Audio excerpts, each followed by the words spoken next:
Starting in a moment.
Alright, getting started. Now that we are in the year 1994, 3DO, we're going to get started on the 3DO games that I have release dates for. Which is not many. It's like a third of the games from 94 I have actual dates to go off of. And the first of those is Total Eclipse, the Crystal Dynamics classic that came out in January for the system. Let me see the story set up here. Commander, we've got bogey from Alpha Sector. Coming in, fast! Starbase Bravo to vessels bearing 150, Mark 29er. You've entered restricted space. Withdraw immediately. Commander, we're detecting an energy surge. They're charging weapons. Ensign, notify the Stellar Command that we're under attack and get Gamma Squadron off the deck pronto. Scrambling Gamma Squadron. Intercept in 2 minutes. We're hit! Shields are down! Commander, receiving a low-frequency comm signal. Switching to view screen now.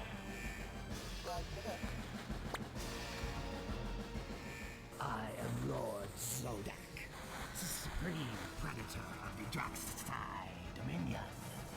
Your species has been selected for the hunt.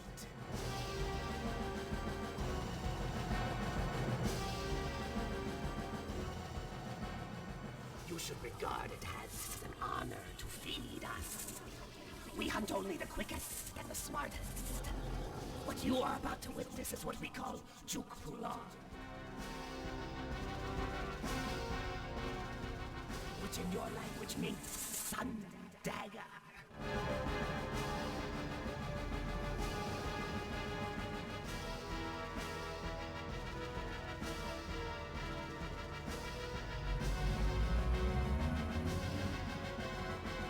I find it illuminating. Prepare for emergency evacuation. All hands, prepare to abandon ship.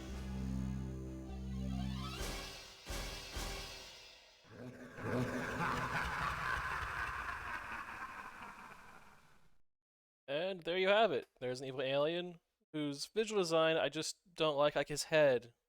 I've said this before, but if you look where his nose is and where his upper lip goes to, it's too wide.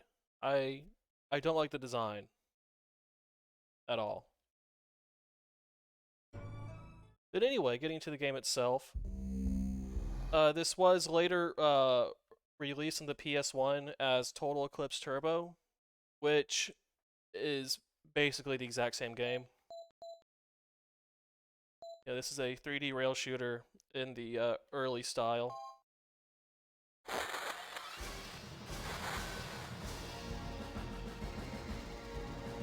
At ease, Lieutenant. I'm not gonna blow propaganda smoke in your face. The truth is that the war is going badly for us. Earth is being bombarded by Draxi missiles, and we're being forced to retreat in every sector. Our scouts have tracked the missile path back to a planet named Mega Nebula. Your first mission will be to destroy those missile silos. Take a good look at your mission objective and move out. Best of luck, Lieutenant. Orion out. So he says to destroy the missiles, but you're gonna progress regardless if you destroy the missiles. And here we go, it's Total Eclipse.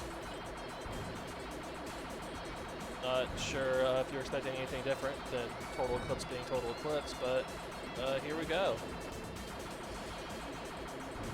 You have this 3-shot here. It can be changed by clicking power-ups to different shot patterns, and the shot patterns can be increased by collecting multiple of the same power-up.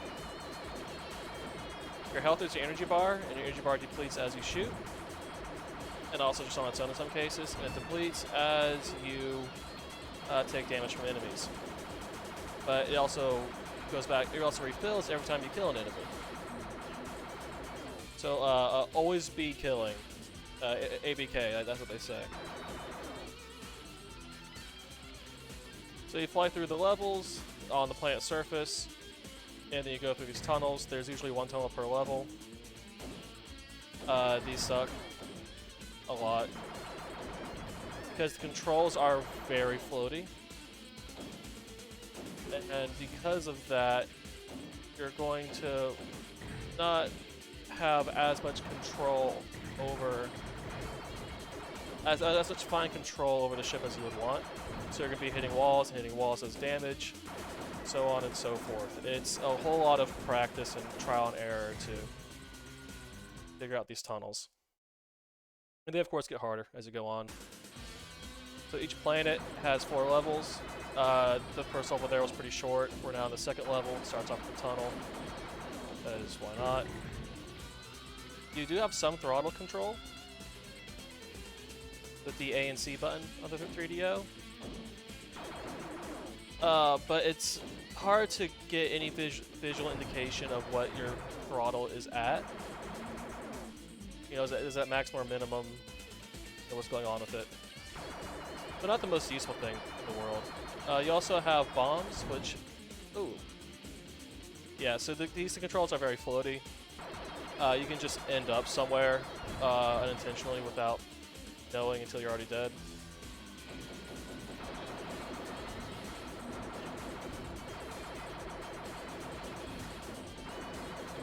And yeah, the game is this. There's, I think, 5 planets. Each planet has 4 levels and a boss. So I'm already on level 2 of the first planet. The bosses are annoying. They suck. They're no good. This draw distance isn't great. It's very 3D. You know, there's terrain. The terrain's there. I see. Here's the missiles. It doesn't matter if we blow them up or not. And now we get our next tunnel section. So you think that the correct answer is to slow all the way down, but there are closing doors in these tunnels that you have to get through. So you have to maintain speed, and thus have a bad time.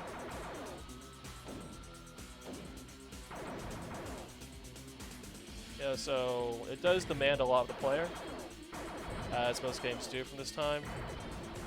And it gives very little in return. Oh, whoops.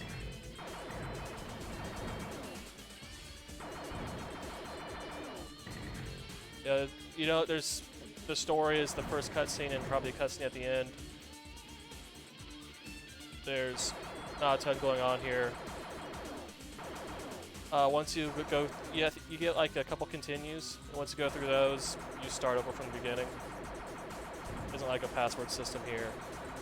This is the PS1. There's no way to start at a later level. And yeah, where the turbo version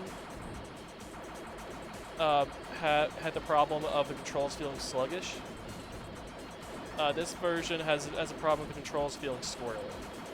So in the complete opposite direction. which is funny if you don't have to play it. Yeah, here we are.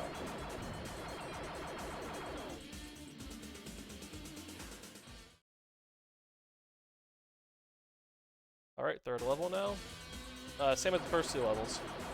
As each world, there isn't much variation between the different areas. But the worlds are themed differently. The second world is a lava world. Lava does damage to you from heat, I guess. You see, just slide and like even after I stop pressing the button, it still keeps going a little bit. So, like I said, squirrely.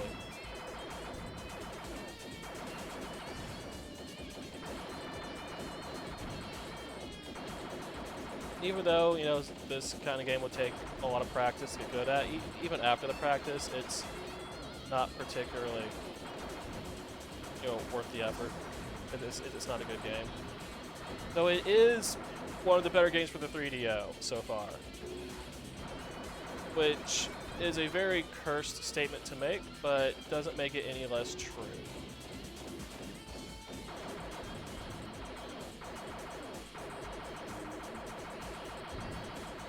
By the time this comes to the PS1, it's already outdated and ugly as hell, and not really worth the effort. If you are one of the, I don't know, 50,000 people who bought a 3DO in 1993, and you're starting to regret your life decisions, I mean, this is what you have to go off of. That's all you get.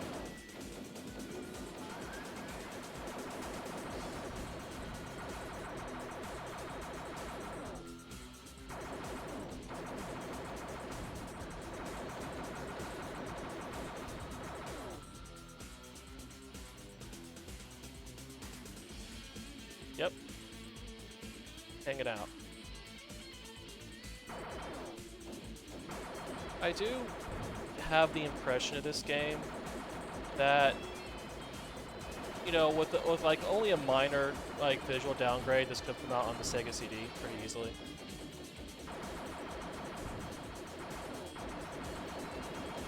But that's just me. Maybe, you know, there's technology going on here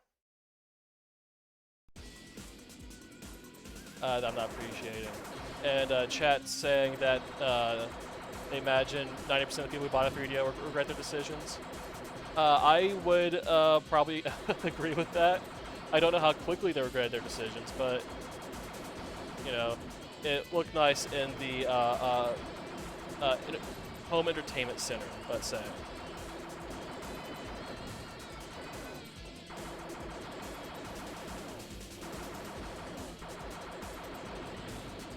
Or yeah, maybe not the Sega CD, maybe the 32X could have done this. Like, I can see that pretty easily.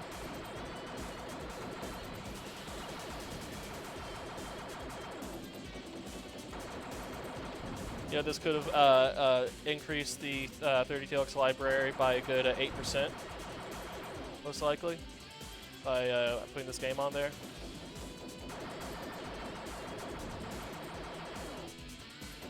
Now, as far as Crystal Dynamics games go, this is better than Crash and Burn. So, from their first to their second game, there is an improvement. A visible improvement. But that's not saying much, because Crash and Burn is really bad.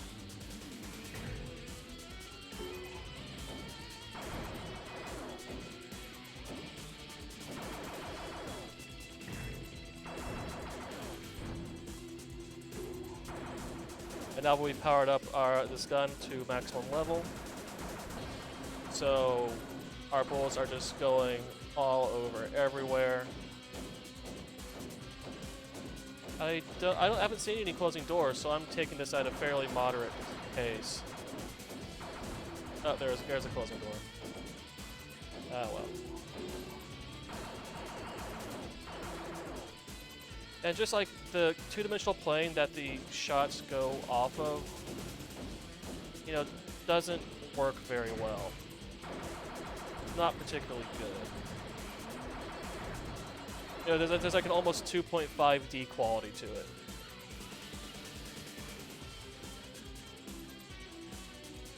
And that 0.5 is too much.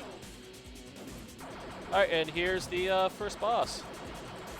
believe it or not. Now, if you wanted to think of this as being like a bad Star Fox, I'm not going to stop you. I ain't your dad. But Star Fox, I feel, or at least from the impression I have, is that there's a little bit less control in Star Fox than this game is giving you. You know, and the frame rate here is better than we would see in Star Fox. I don't know if anyone's going to come and like beat me up for saying that.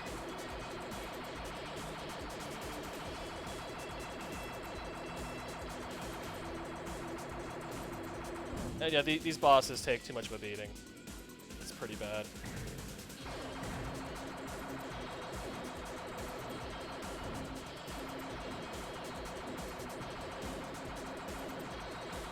You just gotta keep your health up and just keep damaging the damn thing.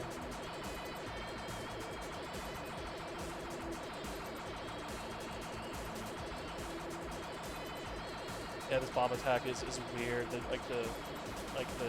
kind of depth of field for it is kind of off, kind of messed up.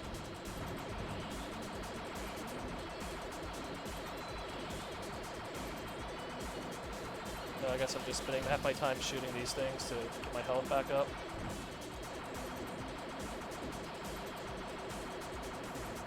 Just hoping for the best the rest of the time.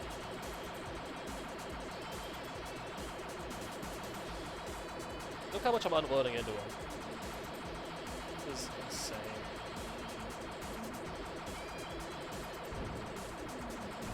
It's really hard to tell, like where I'm aiming, because there's so much visual chaos from the shots.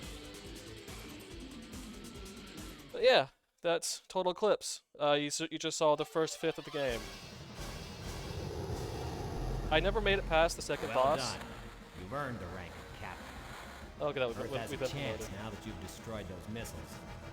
Unfortunately, they weren't our only work. Our colonies are being wiped out by Draxi cyborgs. I need a pilot with your skill to pay a visit to their cyborg laboratory in the Centauri Nebula in Nullify. Good luck, Captain. Orion out. So yeah, I've made it to the second boss before, which is a big volcano guy. He's invincible unless he's attacking, and the hitbox on him is weird and bad. And it's on a lava planet where you're constantly taking damage from the lava, which is also bad. But as you can see, it still just goes like this.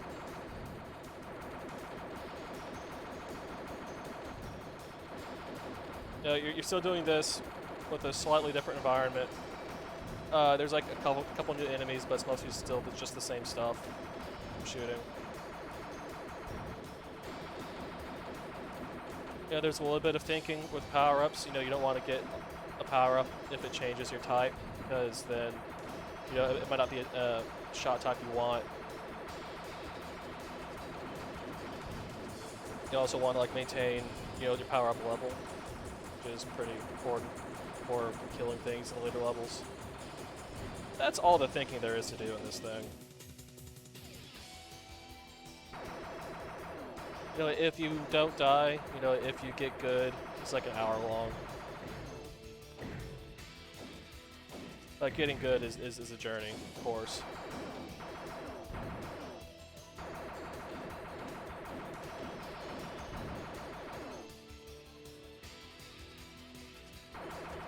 Yeah, those sliding panels there, you gotta play chicken with them, because they usually tend to move at the last second. So you just gotta aim yourself directly at a panel. You know, and so the green beams are boosts, the red beams are stops. You know, boost you there at a weird angle to kill you, unless you've already seen it and know what you're doing. You know, like everything else from 93, it's all memorization. Oh, sorry, 94. Anyway, let's just stop this here while we still can, and move on to our next game, which is somehow a worse rail shooter than Total Eclipse. Total Eclipse is actually good by the standards of the 3DO at this point. What we're about to see is something that is bad by any standard.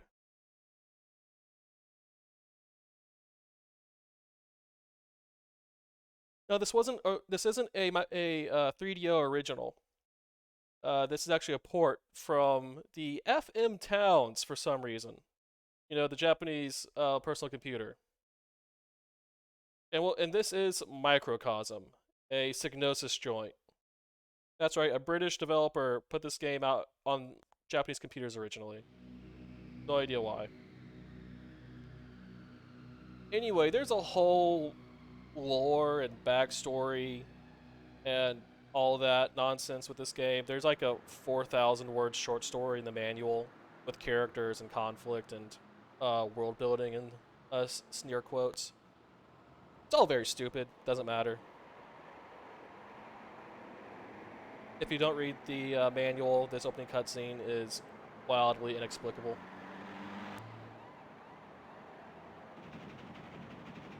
And I'm not going to relate the concept for this game because it's dumb and I don't like it and it doesn't matter. I will let y'all watch this. Actually, this is the best part of the game, being honest. Sector 1, you see anything yet? Negative. All sectors maintain your positions. You, make sure Sector 4 is clear. Yes, sir. Sector 3, what is the status in your area? All clear.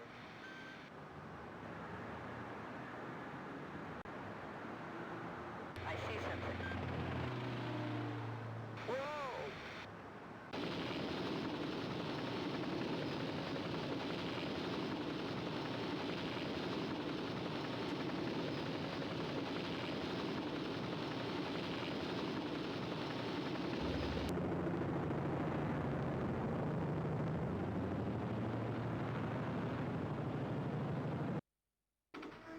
Robocoms moving into position now.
Well, Dr. Knowles?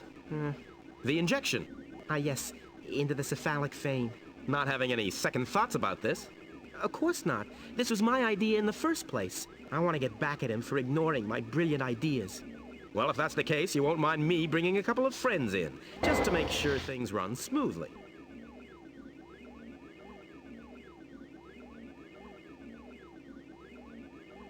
Gentlemen, say hello to the good doctor.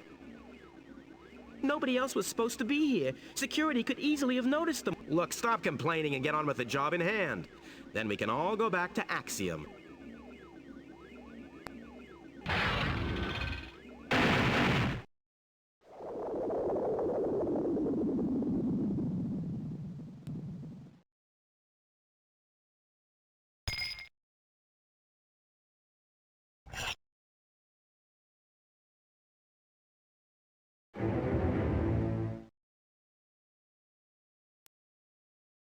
So, did you get that?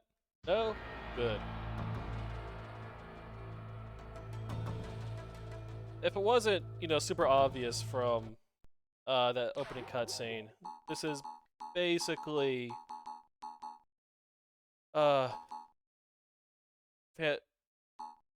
this is basically Fantastic Voyage, which but stupid. So here we are. We're the guy in the ship being injected inside the guy on the table for reasons, and we spend the game flying through these neat tubes. So, with Total Eclipse, we were talking about, you know, games that could run on a Sega CD that are basically bad Star Fox. Well, do I have a game for y'all? Microcosm. This is it.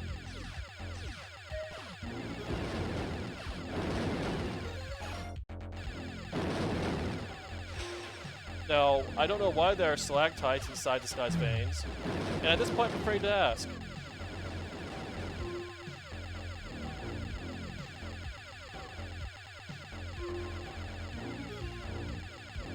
But yeah, so we're flying through, shooting these, I guess, nanomachines of some kind or another. There's power-ups, again, of some kind or another. There's very little visual indication of where things are coming from, where they're going to, both in the environment and the enemy waves. The movement feels bad. The levels are too long for the amount of damage you inevitably take. This whole thing's pretty terrible in every way possible. See, I'm already almost about to die. I just got a health refill. I guess this is the halfway point of the level. I have no idea. I've never beaten this level.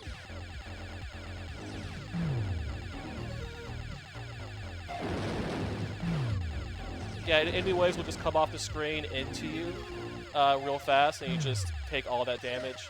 So you just memorize where everything is. Play this over and over and over, level by level, until you memorize every enemy pattern and every environment turn. Sound fun? No? Exactly.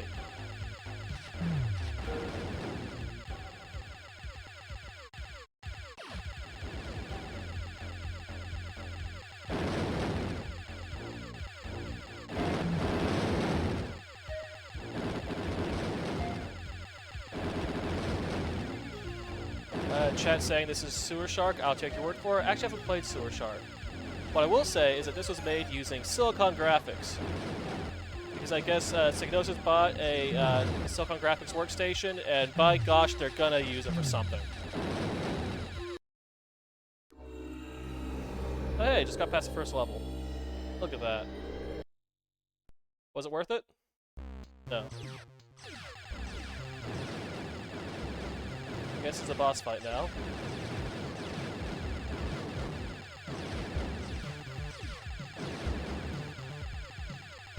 And that was a power-up that just flitted by briefly. So shoot the thing in the middle. That's all this is. Also, there's no automatic fire when holding the button down, so I'm semi-autoing this, and it is not pleasant.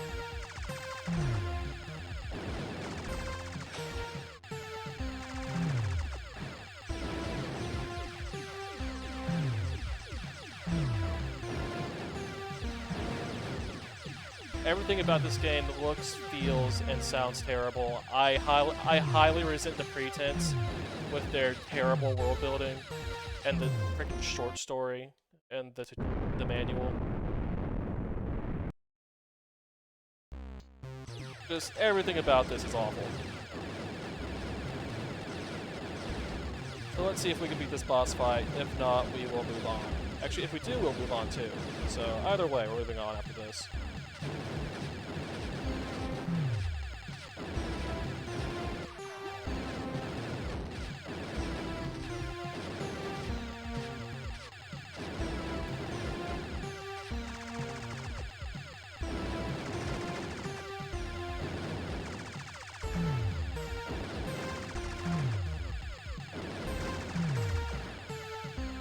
It's taking a whole lot of damage.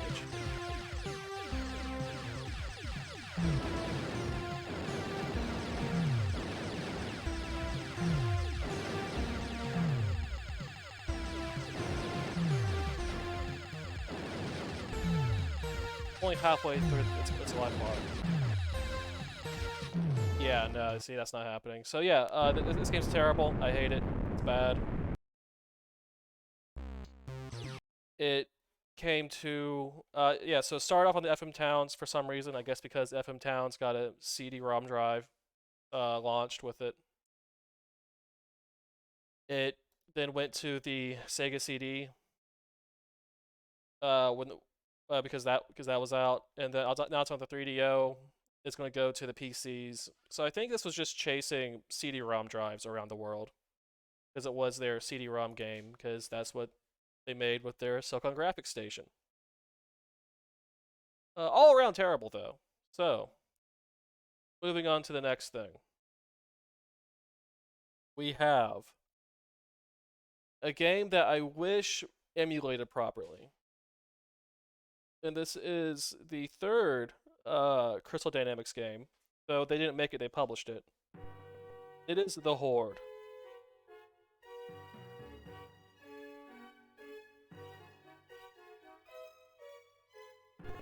Starring Kirk Hammond and Michael Gregory.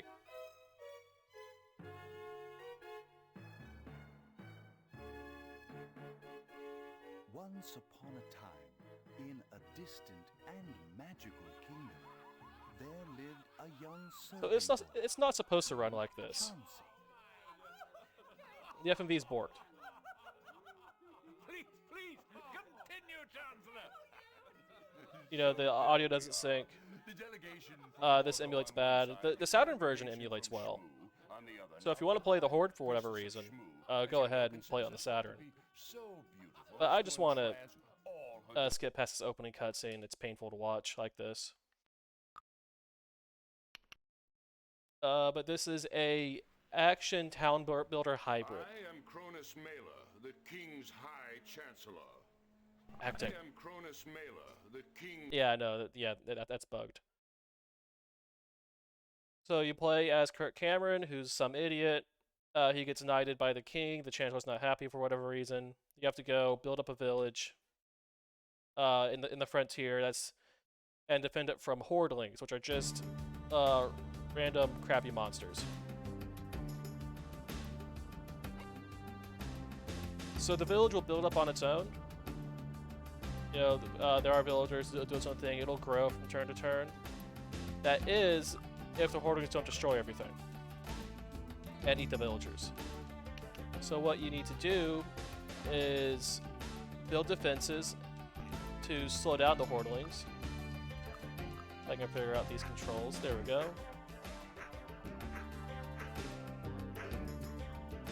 You can't do much at the beginning. You have a 2-minute time limit, regardless, for the building stage. And it goes to the action stage. This controls very badly. You have one attack, at least early in the game. So I lost a crop, but I didn't lose any buildings or people. That's still not great, as I only got 4 crowns from that. So you see here, there's a new hut, some more walkways, more crops. So the idea is to maintain what grows organically and build up enough cash to pay your taxes at the end of each year. Year is 4 turns. A turn is divided into the building and action phases. So we're now in turn 2, going into the action phase. We have 6 of these little jerks to deal with. You can't run faster than this. This is your max speed. But I dealt with that pretty well. Didn't lose anything. So I have more crowns to work with. For turn 3, I think that cows are a good investment. Cows are 100 crowns. That's not happening anytime soon.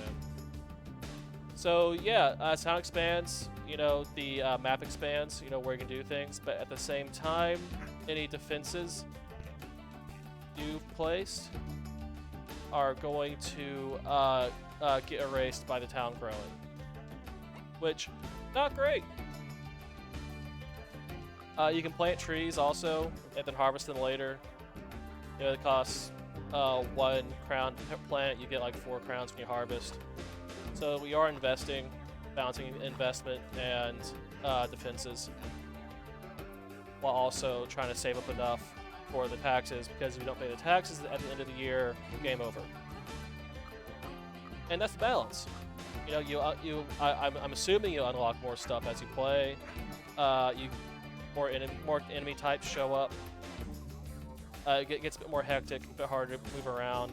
But sadly, in this version, when there's more than like 8 Hordelings spawning in at once, the game slows down to a crawl, like the frame rate dies. The game dies, basically.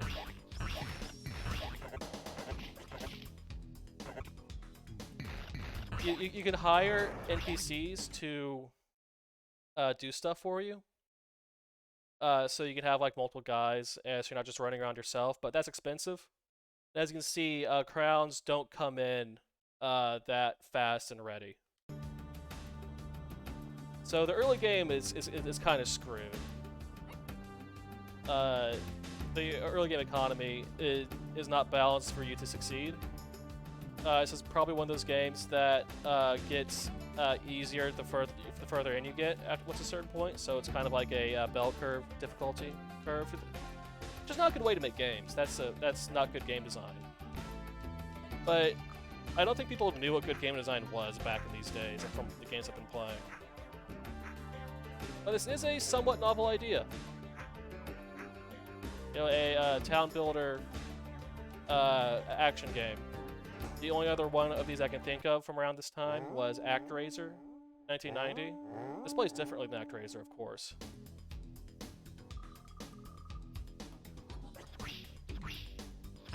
But you didn't get a lot of hybrid genres back in the day. Yeah, so these guys will be eaten if you don't kill the Hordeling. They ate them fast enough, the Hordeling will digest the guy, and you lose the guy. So I've already lost a villager. Which isn't good. You don't want to do that. But I did make enough crowns to pay the first year taxes. And of course, the taxes go up every year, as of course they do. And in between years, you can do the shop, which the stuff like a night contract is 250 crowns. You're not gonna upgrade your walls which is 150. You're not gonna get any of this at first. It's also the only time when you can save, as well. So if you screw up a turn in a year, it's not gonna hurt you that bad. But this is a game where failure compounds on itself. If you can't keep up with defending the town, then you're gonna get less money to work with to build defenses, and you won't be able to defend the town as well. So if you start off badly, you might as well just quit the game and start over. It's one of those.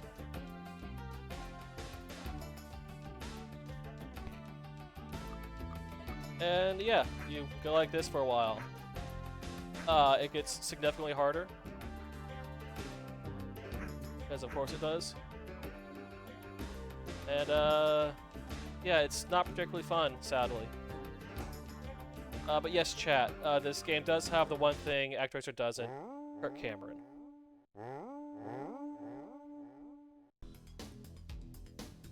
For some reason, moving in the diagonals faster than moving, in a straight line, which is weird.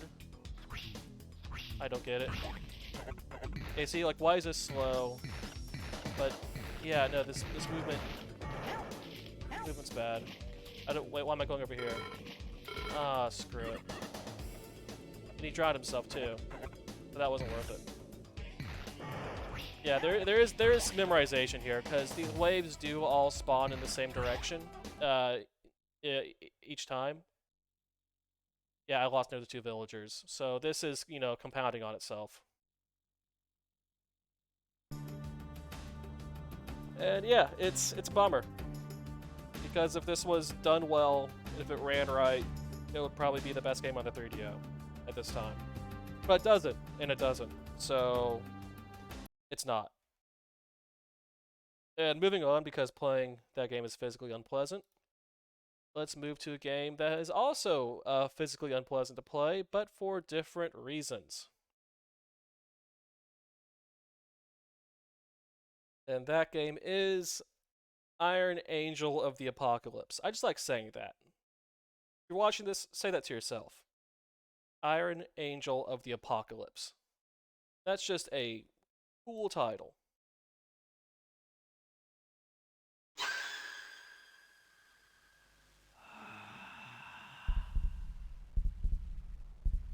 This is a Japanese first-person shooter, even though it's by a company called Synergy, which I know literally nothing about. You can think of it as being like the spiritual predecessor to the Genki shooters, like Kalik, or Robotica, or Brahma Force.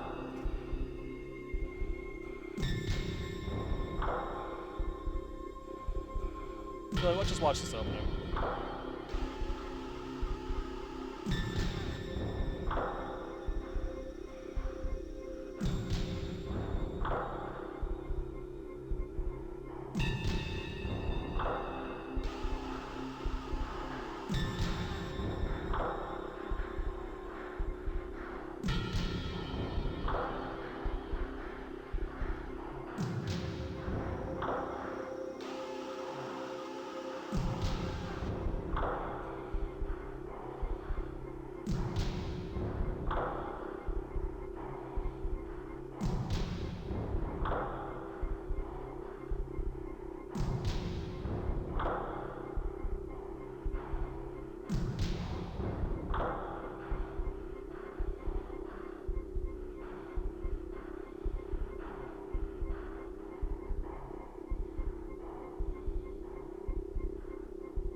Alright, anyway, let's start a new game so we can watch the opening cutscene.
本来ならばすでに次の段階に達していなければならなかったのだ。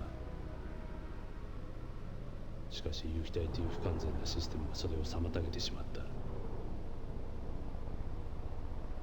今こそ意識を解放し、鉄人を創造する時だ。お前は誇りに思っていい。鉄人として永遠に生きる可能性が与えられたのだ。お前をこの目で見たい。私のところへ来い。最長会の研究室だ。途中邪魔が入るかもしれんが自分で始末しろ。ミスをすれば待っているのは死だ。もう逃れることはできない。どうかプロセスは実行された。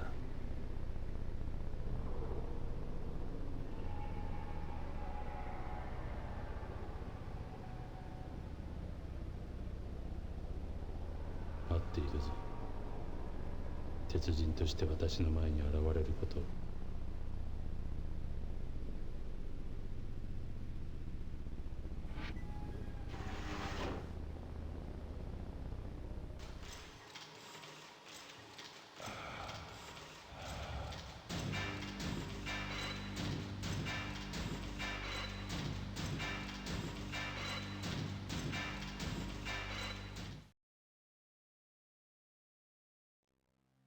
So that's all very enigmatic.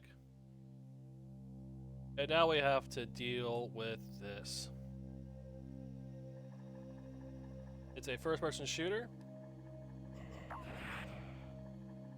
that moves at this frame rate. So you go through different floors in this tower. There are 31 floors. The 31st floor is the boss fight. There might be a couple boss fights in the game.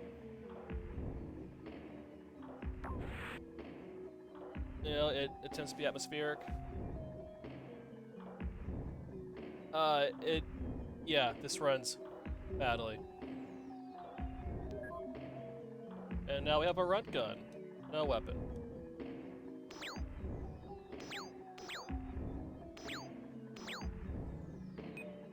There we go.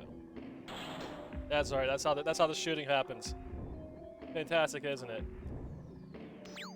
There's also a floor map, but you have to collect those. Yeah, so no map data. You can change the controls, but yeah. You know, and that's it. There are enemies, but not too many at one time.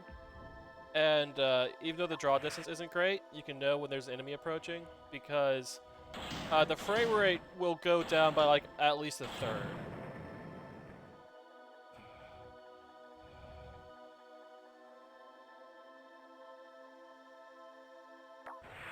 And the thing is, if this game ran at like even just like a consistent 20, 25 FPS, I'd probably enjoy it. I know, I'm sick in the head. But there's like, you know, an atmosphere here of some kind. You know, those cutscenes are very weird. And, you know, the design, you know, it's a big maze game. You go through these big mazes. Shooting at things that will eventually start shooting back. But the difficulty curve is, it exists. So, you know, it's not too gnarly of a game. You get different weapons, I'm assuming, at different points. There's more going on in, like, the floor layouts between levels than in something like Wolfenstein 3D. Which this is based on. This isn't a Doom clone, this is a Wolfenstein clone. Even though this came out in 94, it was early 94. So they probably didn't have enough time to really take lessons learned from Doom, which came out towards the end of 93. So this is probably in development before that happened, much to, I imagine, these developers' chagrin.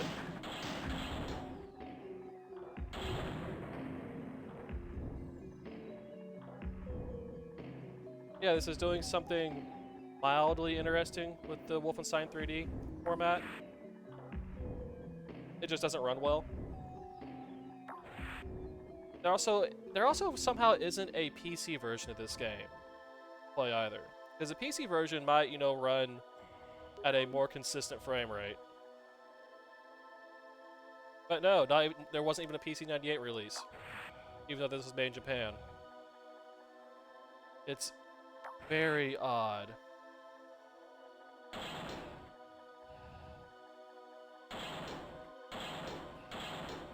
So it's a game that you can play, but it feels terrible to play. And as far as the weird cutscenes go, there's only like 4 of them in the whole game. You've seen most of what there is to see, as far as that goes. Which is a shame, because again, very weird. And unnerving. So where are we on this floor? See, the floor map runs at a decent frame rate. Oh, we went in a circle. Bravo. Oh, there's the end. Anyway, let's see if we can hop into a later floor.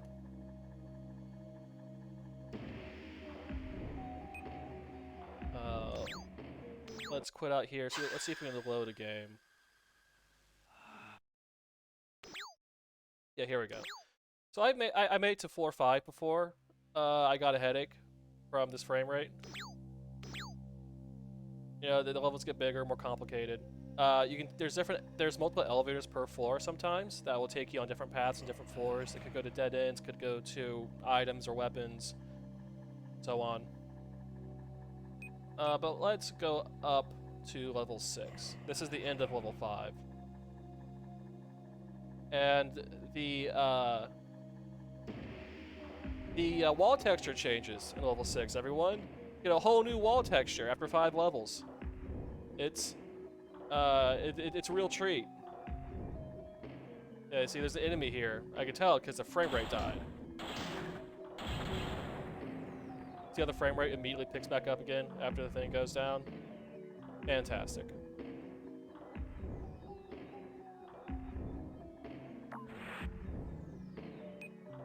Yeah, so here we go. Wait. The controls of this are weird. Oh, we are on 6th floor. So yeah, the elevators take you instantly to new floors, which is odd. Wait, did I promise a new wall texture? Sorry, I was lying. The new wall texture is later on. Ha ha ha.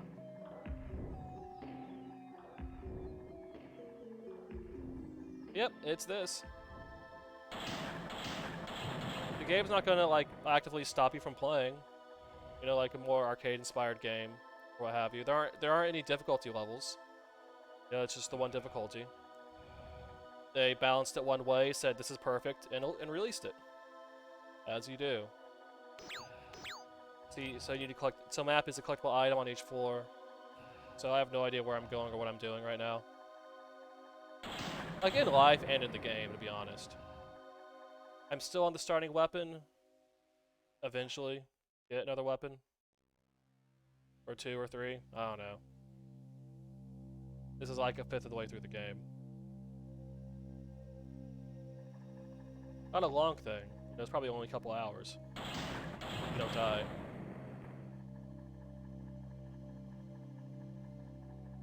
I've only seen like 3 or 4 enemy types so far. Not the most variety.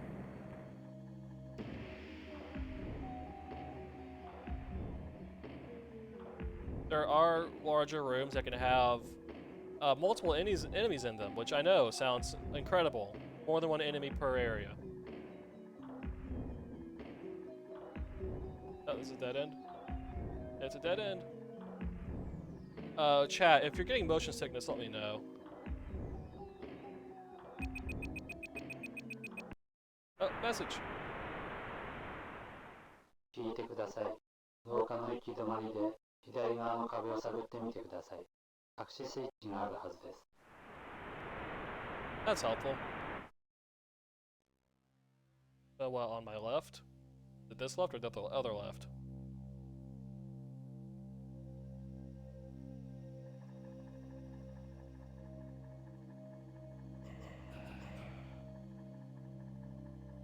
Well, this wall texture's a bit different, so it's over here, right? Oh, hey, there we go.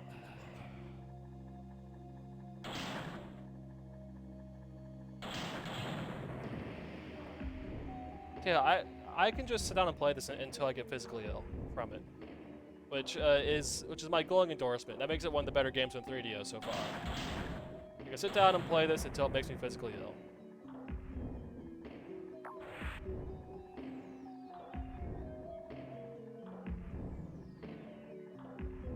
Yeah, the straw distance isn't great. Oh, these guys, I hate these guys. So you can't shoot them until they jump. Sometimes they'll jump without you having to get close to them, but other times they won't jump until you're right next to them. And when they jump, they attack, so you have to automatically take damage to hit them. The game would be pretty easy otherwise.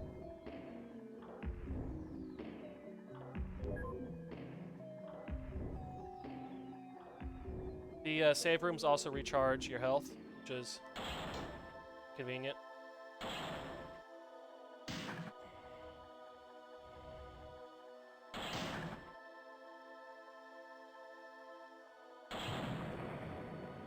Yep, just what shooters needed in 1994. Slow, plodding, meticulous gameplay. When I say that this is the spiritual predecessor to the Genki shooters, you know, this is what I mean. You're playing as a big mech guy, going through boring hallways with some attempts at atmosphere going on. And it's very slow-paced, kind of boring.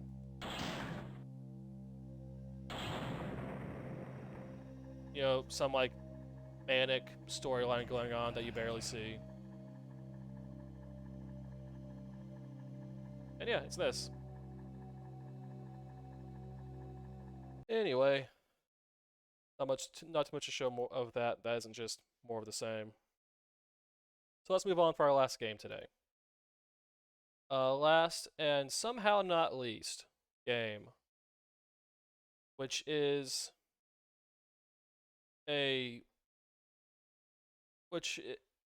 another game from Europe. Hold on, I can't find it. Let's try to. There it is. Another game from Europe, but not Britain this time. No, this isn't a British game. This is a French game. It is Le MegaRace.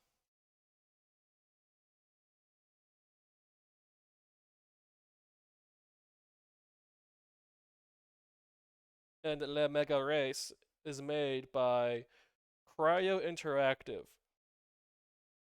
The name Cryo Interactive didn't mean very much to me. Doesn't mean very much to me. It shouldn't mean much to anyone, really, but if you, I guess, are familiar with adventure games in the 1990s, you'll probably have a visceral reaction to their studio logo. Because these jerks are mainly known for crapping out a whole ton of bad adventure games in the 90s. And they made this also for some reason.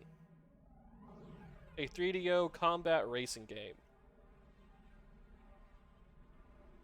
that is somehow worse than Crash and Burn, but we'll get to that.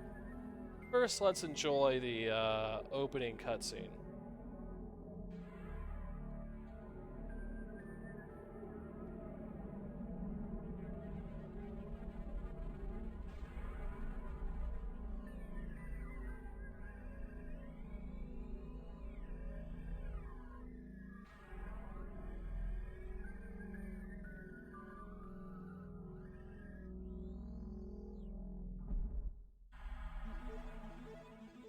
And now, VWBT is proud to present the show that squashes reality like a bug. That's right, you better be ready to MegaRace. And here's your mega host, Lance Boyle. Hey, welcome to MegaRace, the action show where violence only happens once every few seconds. Hi, I'm Lance Boyle, and people often wonder if I'm real. Do you ever wonder what it's like to race a real high-performance sports car? You know, like the ones those punk speed gangs drive on the freeways? Those guys really think they rule the road, right? I mean, where do they get off intimidating law-abiding citizens and taxpayers? You know what I mean? And you know something else? You were absolutely right. So you say somebody ought to do something about them criminal highway gangs. And VWBT says, oh yeah? Well, why don't you do something, Mr. Big Mouth? You don't have the car? We'll give you the car. You don't want to get arrested for taking the law into your own hands. Not a problem. You know why? Because it ain't real. It's a whole lot better than real, baby. It's virtual television. Reality's worst nightmare. Here's the deal. Our chosen candidate and everybody with a death wish is free to apply, including men and women of either sex. Our candidate, who we call the Enforcer, gets a once-in-a-lifetime opportunity to terminate a whole lot of slime balls, and there's nothing anybody can do about it. You see what I mean? Because it's all happening right here on VWBT, where the cops move over and the Enforcer takes over. We have 14 amazing racetracks in 5 totally different environments. We have cars you'd sell every drop of blood in your body to own. We have exclusive contracts with 5, yes, I said 5, vicious speed gangs, each with a pack leader you don't ever want to meet, believe me. I did, and I still feel sick. In each mega race, the Enforcer tries to get past the pack leader's sidekicks, then catch up with their boss and eliminate him. The sidekicks try to stop that from happening. It's the kind of scum they are. And that's not all our hero has to contend with, I am happy to say. The track features a terrifying selection of symbols, which signify things like speeding up and slowing up and maybe even blowing up. Who knows? Who cares? You want to know what happens if at the end of the race, the Enforcer didn't quite overtake as many of these speed punks as he was supposed to? Well, we just stamp chicken on his face and send him home to mommy. Yeah, baby, these streets are mean. Okay, let's just see if our Enforcer is ready to rumble a few bad guys. Hi there, Tiger. All psyched up? Yeah, keep that adrenaline pumping. Ooh, you're really scaring me. Okay, tough guy, now listen up. What you gotta do is score a whole lot of points. And the way you do that is, you slam those punks into the sidewall every chance you get. High-speed explosions equals big points. Yes, sir, that's the magic of television. Wait till you hear this. Every time you kill a pack leader, and when I say kill, I'm talking virtuality, not reality, okay? In MegaRace, nobody actually dies. It just looks and feels like it, and that makes you feel a whole lot better about yourself, now doesn't it? Every time you kill a leader, you not only score big time, you also win some major bonus prizes. His personal music CD and his customized car are both yours. Take a look at this. You know what that is? Sure you do. It's the Thrillometer. Anytime the excitement level drops into the gray zone, it means the audience is not getting enough of those beautiful white-knuckle thrills. And we don't want that now, do we? So, what happens when you've finally blown away the last pack leader on the toughest track in them all? Well, that's when we take a look at your score and see where your name goes in the MegaRace Hall of Everlasting Fame. And also which of our fabulous prizes you are going to enjoy. So that's the tutorial.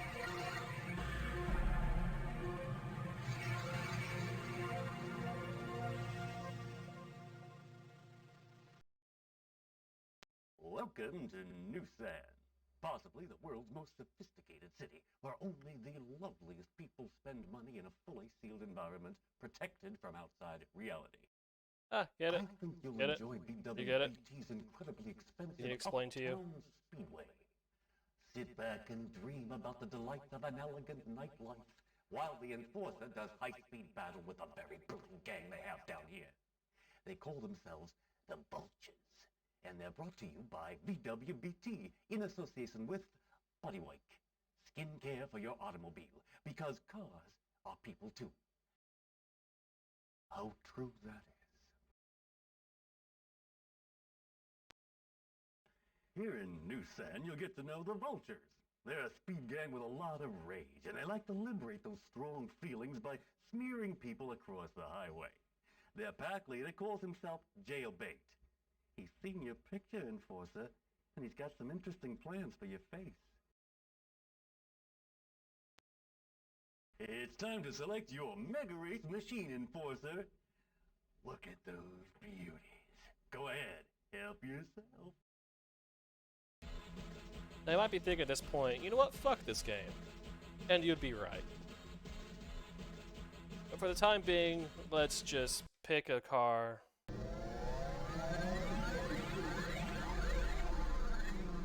Whoa, it's in 3D! We have Jose, heavily armored, 5-year pipes, 802 Wump, whatever that is. Boarding devices, shield, laser guns, no missiles. All these starting cars are basically the same. What do these symbols mean? Screw yourself, that's what they mean. Let's do novice. Yes? Yeah, so we can do this.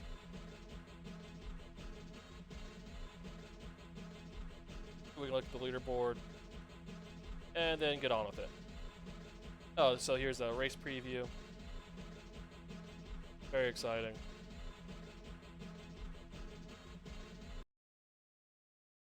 From now on, you are on your own, Enforcer.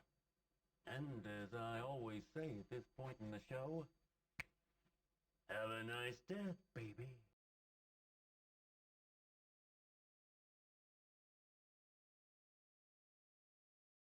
Should pull that sound clip. That might be a good sound clip. Anyway, I have 3 laps to, I guess, kill these guys. The car will go on its own. I can speed up if I want to. This works like an old, like a very old school scalar racer, like Outrun or something, but worse.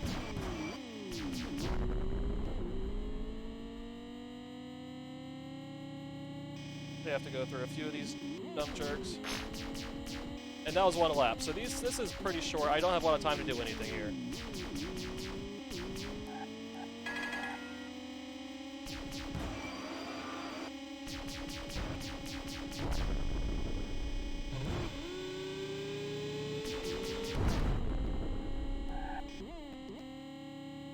Alright, so...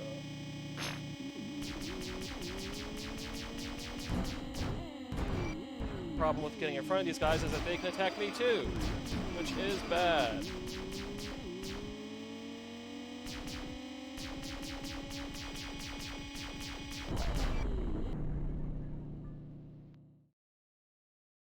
Hey, I won.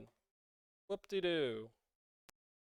Can you keep up this level of intensity, tough guy? Or have you given your all in one spectacular race? Viewers, if you're watching the repeat, please don't phone in to tell me the answer. I hate it when they ruin the suspense.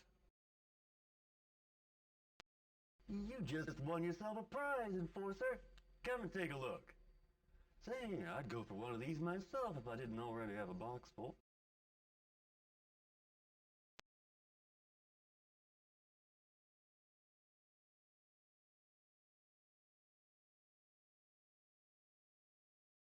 Hey, it's a watch. A watch! Now, if anybody asks you the time, you'll be able to answer. How about that? I think this is commentary on game shows and consumerist television or whatever. I don't know, it's French. What do you want? Remember, you saw it first on VWBT. They couldn't find the legend, so they built it. Right here in the wonderful water world of Mava. And they called their legend Atlantis, the city 'neath the waves. And it was good, and kinda wet. You won't be getting wet, Enforcer. Our fully transparent race tube will protect you from all the denizens of the deep, except that is from the vicious speed gang specially imported at great expense by Aquatube, the fully transparent underwater race tube people. You may have noticed the almost vertical turns in the speedway. Yes, you'll be defying death and gravity at the same time. You ought to stop and think about that. This is... Magical Neighbor didn't have any vicious speed gangs, so we spent quite a lot of money and got one. The place sure hasn't been the same since these boys cruised in. We call them the Sharks, and I think you'll find them pretty snappy, if you'll pardon their quite amusing joke. Our ideas people came up with the name Hammerhead for the pack leader. He still hasn't decided if he's gonna nail you to the sidewall or bite your legs off. It's time to select your MegaRace machine enforcer. Look at those beauties. Go ahead, help yourself. And here we go again. So I unlocked a new car for doing the thing I did there. Now let's go ahead and save the game. Why not? So I guess you can hold your save if you lose, which is something.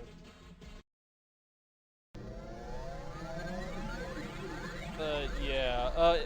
So the second level here being Atlantis is funnier when you consider that this developer would, after this game came out, go on to create a infamous series of adventure games set in Atlantis.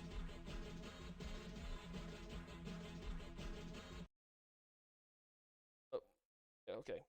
Wait, did I accidentally choose a different car? Ah, crap. Oh well. So, these guys had Atlantis on the brain this whole time, apparently. Very funny.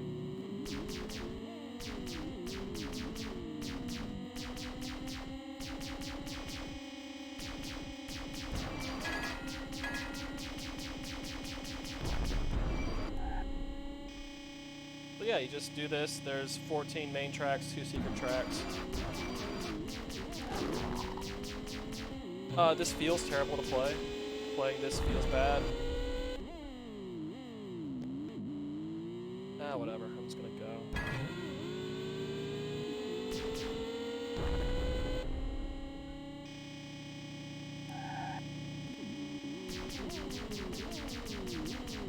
I'm having a lot easier time this time than when I was actually evaluating it for the write-up. Oh well.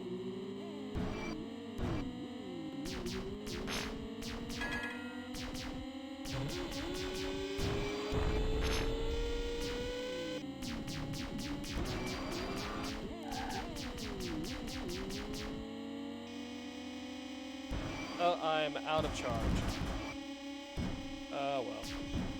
I am in 1st position, so there's that. And I died. So, yeah, this game sucks. And so the struggle for law and order on our freeways claims another victim. Now you saw it live right here on MegaRace, where death is a short horizontal line on the monitor screen of life. I find this name entry screen to be insulting. I don't like it. I don't like it at all. I mean, well, just look at this.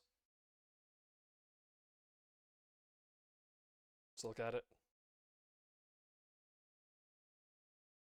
But yeah, that does it. This gets us supposedly up to May 1994.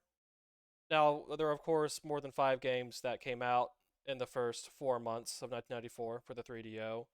We just only know the dates for 5 of them. And even then, I don't know if we can trust those dates. But oh well, it doesn't matter. They were in 1994 originally, somewhere in the world. And that's what really matters. At least that's what I tell myself, so I can sleep at night. But that does it for now. In 2 weeks, we'll be back with our second batch of 3DO games that I'm sure everyone's very excited about. And those are Soccer Kid, Family Feud, John Madden Football, Jurassic Park Interactive, and Shockwave. That'll take us up to the end of June, in theory. So, all kinds of exciting things happening with the 3DO 1994. This is basically the year the 3DO had to make a case for itself, which didn't go very well, but you did have some weird stuff to show for it.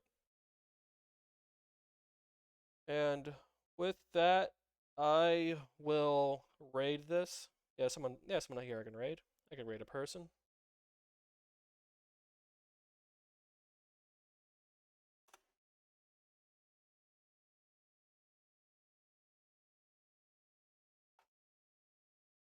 And I will wish all of y'all a good evening.